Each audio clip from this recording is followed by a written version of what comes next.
que é o tal do arcabouço fiscal que a gente vem repercutindo tanto aqui nas nossas conversas.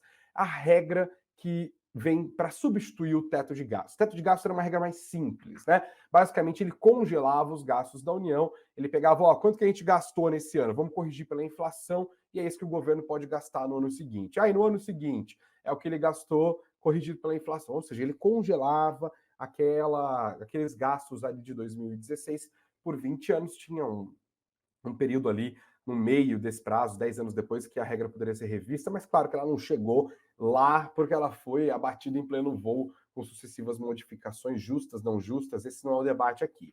A regra que o governo do presidente Lula apresentou agora é uma regra que, sim, limita o crescimento dos gastos, mas também estabelece um piso para o crescimento dos gastos. Os gastos vão sempre crescer. Como que vai funcionar isso? Essa regra estabelece que os gastos do governo vão subir 70% do que subir a arrecadação até o limite da expansão de 2,5% ao ano em termos reais, ou seja, já corrigindo pela inflação, e com uma expansão real de, no mínimo, 0,6% ao ano. Isso dentro de um regime de metas para superávit primário, que é previsto para o ano que vem 0,0, tá? Então, sem superávit, sem déficit, 0,0.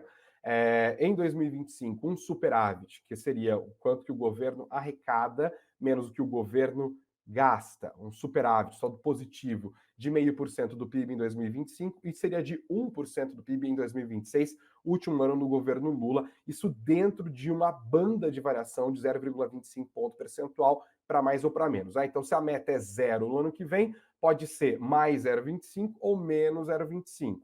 Se a meta é 0,5% do PIB em 2025, pode ser 0,25 ou 0,75. Se a meta em 2026 é 1%, pode ser 1,25 ou 0,75% de superávit. Entendeu? Essas são as regras em linhas gerais. Tem um senão aqui.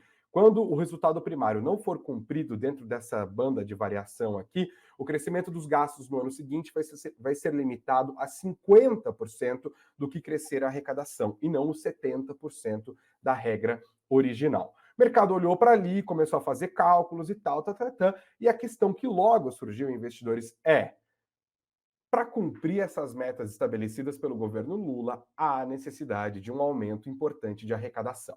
Aumento de arrecadação é quase que a mesma coisa que aumento de impostos. Mas o ministro da Fazenda, Fernando Haddad, logo tratou de dizer: não se apeguem a isso, não haverá aumento de impostos. E ele disse claramente: não haverá criação de novos impostos e não haverá aumento de alíquotas de impostos já existentes. Aí você fala, tá, mas então não vai ter criação de imposto novo, as alíquotas vão ficar congeladas e ainda assim vai precisar de mais dinheiro? O próprio Haddad falou, vai. Eles estão, inclusive, prevendo que são necessários mais 150 bilhões de reais para atender os parâmetros estabelecidos no arcabouço fiscal. De onde que vai sair disso, essa grana, então, esses 150 bilhões? É muita grana, tá? É basicamente o que ele tem definido como uma recomposição da base fiscal, o que seria cobrar impostos de quem hoje está pagando pouco ou nada. Alguns setores de atividade econômica, de serviços que não estão pagando impostos e outros setores que foram beneficiados por várias políticas de desonerações que no final das contas acabam gerando de fato distorções na base tributária. É aí que ele vai começar a atacar. Ele disse hoje, inclusive, que esse primeiro pacote de medidas para restabelecer a base fiscal do Brasil inclui alterações na contribuição social sobre o lucro líquido, combate ao contrabando no comércio eletrônico. A gente está falando, sim, desses produtos asiáticos que você compra em sites como Shine, Shein, cada um fala um negócio, mas é Shein o certo, tá? AliExpress e por aí vai. Também tributação de apostas eletrônicas, e os números estão meio malucos, porque já foi falado que tributação de apostas eletrônicas, sabe esses sites de sporting betting, por exemplo, que estão patrocinando todos os grandes clubes do futebol brasileiro, as grandes transmissões, são essas empresas que estão agora no foco do governo. Já foi dito que a tributação dessas atividades geraria 6 bilhões, agora estão falando no dobro, 12 bilhões de reais, só cobrando aposta eletrônica que hoje não são tributadas, tá? Bom, a gente vai continuar prestando atenção nisso. Já foi noticiado, inclusive, e você deve estar preocupado, e os meus dividendos, Grego, e os meus dividendos?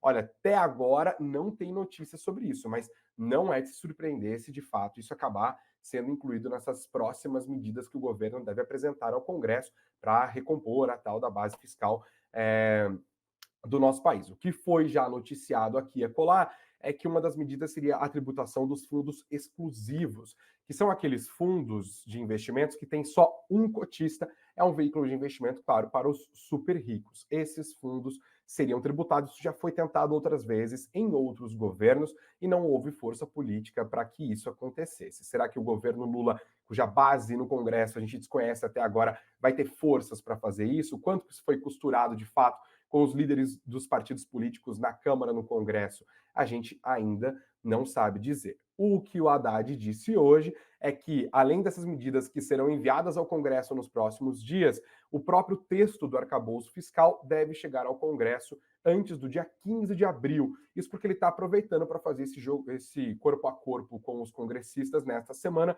que não tem atividade de votação no Congresso Nacional por conta da semana de Páscoa. Então, a política está sendo feita agora, espera-se para que as votações aconteçam depois da volta do recesso.